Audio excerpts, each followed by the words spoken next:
अनेक देशांच्या पुराणामध्ये एक असा रहस्यमय प्राणीचा उल्लेख आढळतो जो त्याच्या संस्कृतीचं विशेष महत्त्व दर्शवतो.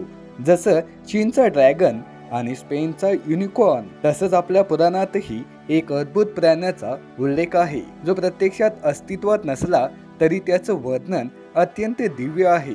आपण जाणणार आहोत नवगुरुजाबद्दल, जे श्रीकृष्णाचे एक विलक्षण रूप आहे, जे 9 वेगवेगळ्या प्राण्यांच्या अवयवापासून बनलेले आहे. एकदा अर्जुन दाट जंगलात घोर तपस्या करत होता, तेव्हा त्यांनी पाहिलं की एक अत्यंत शक्तिशाली आणि विचित्र प्राणी, ज्याचं मुख कोंबडीसारखे, मान मोरासारखी, पाठ बैलाची आणि सिंहासारखी छाती असणारा प्राणी शांतपणे वनात फिरत होता.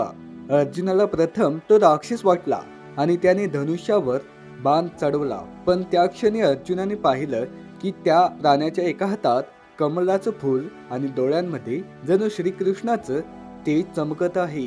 तेव्हा अर्जुनाला जाणवलं की हा राक्षस नसून स्वयं श्रीकृष्णाचे एक दिव्यमय अद्भुत रूप आहे.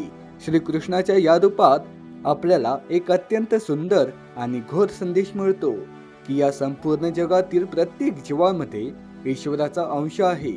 म्हणूनच आपण फक्त स्वतःसाठी नव्हे तर आपण संपूर्ण विश्वाच्या कल्याणासाठी जगले पाहिजे. प्रत्येक प्राणी, वनस्पती आणि निसर्गातील प्रत्येक तत्वांमध्ये ईश्वराचे स्वरूप आहे.